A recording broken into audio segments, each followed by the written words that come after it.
Hello everyone, and welcome to this week's Astrology News Report, presented by yours truly, Ron Berger. Today is December 30th, 2019. In this segment, we'll take a look at what's happening in the zodiac for January 2020. But before we begin, a note to all viewers. I do enjoy sharing my knowledge of Vedic astrology, but it does take a lot of my time to produce these videos each week, and I do live in the real world. Therefore, this channel has moved to a paid subscription model. If you would like to have access to this month's weekly reports, stick around for the link at the end of this video to make your donation. Thanks. The train wreck of planets in sidereal Sagittarius that began back in November is still in progress as January begins.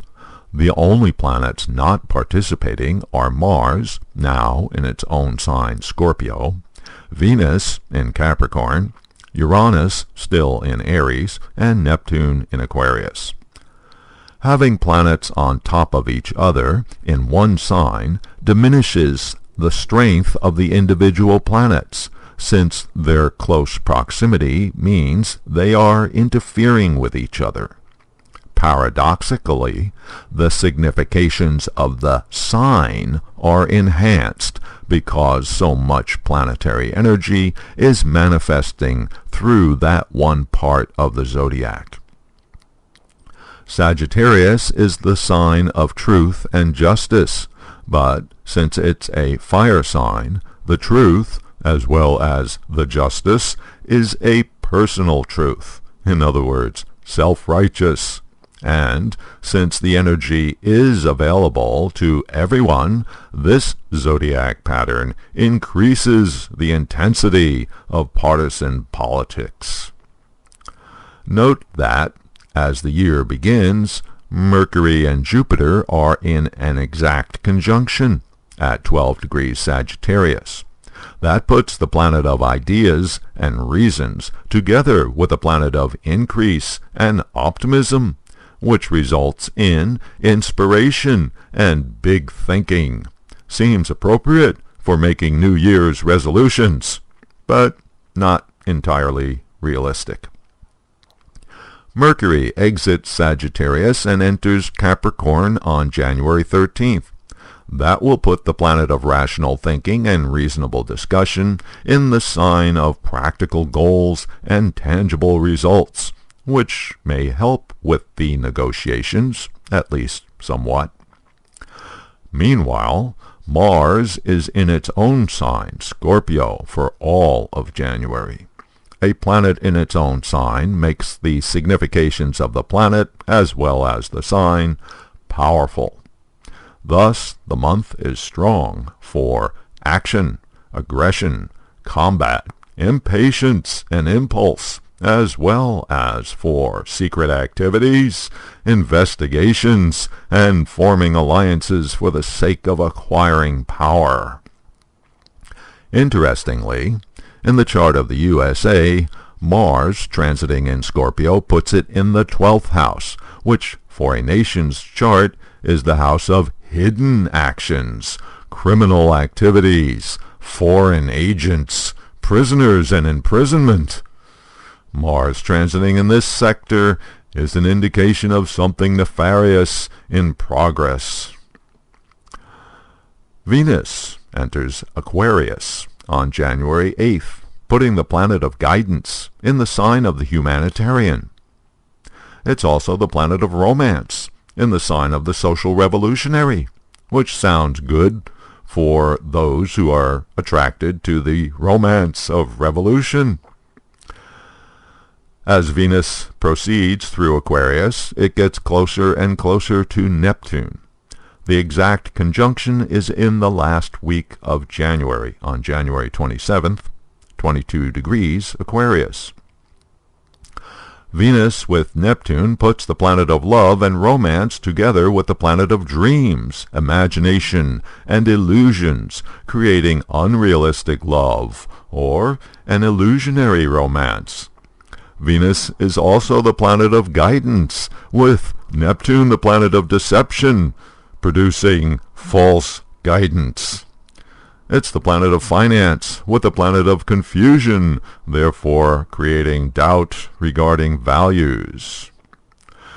The situation with Venus conjunct Neptune might not be too bad, except that there's another part of the problem.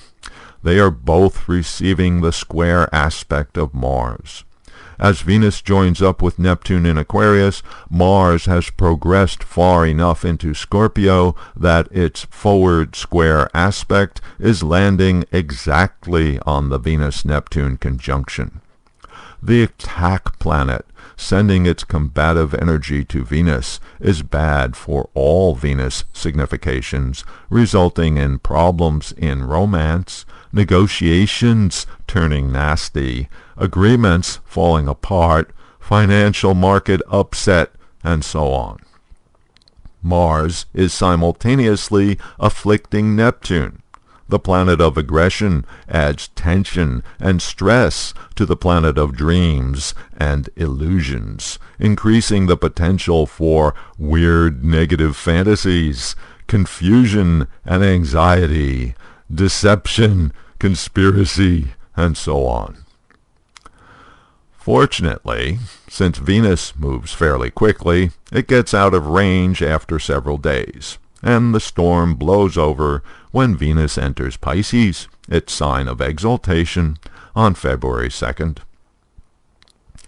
A big item in the zodiac happens on January 24th, when Saturn changes signs, leaving sidereal Sagittarius and entering Capricorn.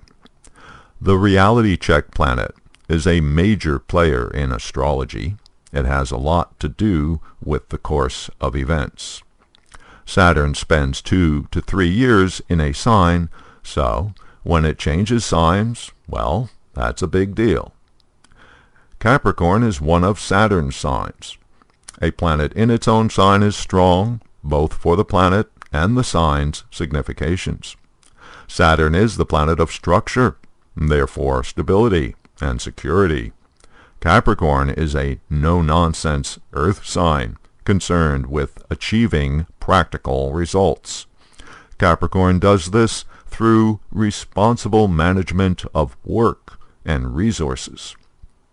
Saturn in Capricorn is a sober energy pattern that brings everyone down to earth.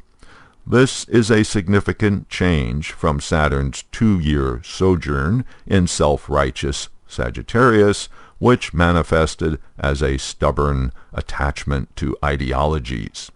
Now, Saturn will be focused on realistic goals and tangible outcomes, and should provide a counterweight to the Jupiter in Sagittarius energy of personal beliefs and partisanship. On its way out of Sagittarius, Saturn becomes exactly conjunct Pluto, which has been hanging out at the end of Sagittarius for the past year. The two planets will be less than a degree from each other for several days, from January 7th to January 15th. Saturn is the planet of the established order. Pluto is the planet of destruction and generational change. For the past year, while these two planets have been in close proximity, there have been a lot of challenges to the established order of things. It is possible that during mid-January there will be a large-scale event, a game-changer, that threatens to upend the stability and security of the established order. Lastly, the new moon will be on January 25th at 10 degrees sidereal Capricorn. Note that the new moon is accompanied by Saturn, which just entered Capricorn, and Mercury. The Saturn-Mercury combination in Capricorn is really good for realistic, practical thinking, planning, and calculating.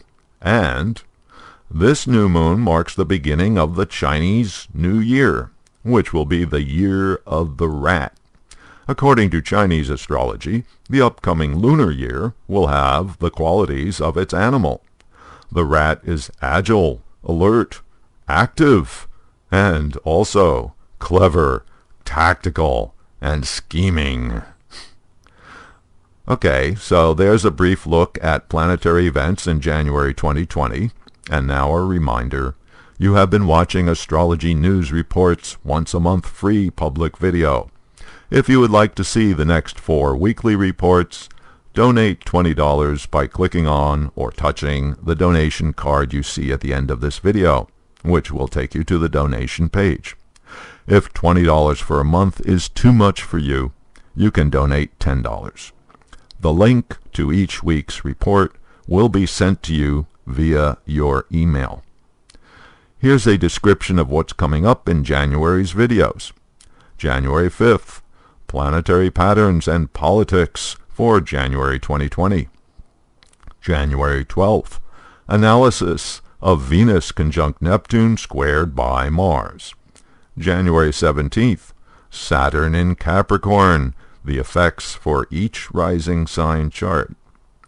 January 24th, predictions for Donald Trump for 2020. You'll not want to miss out on all these great upcoming videos, so here's the link for your donation. Just click or touch the card, which will take you to the donation page. Thank you, and until next week.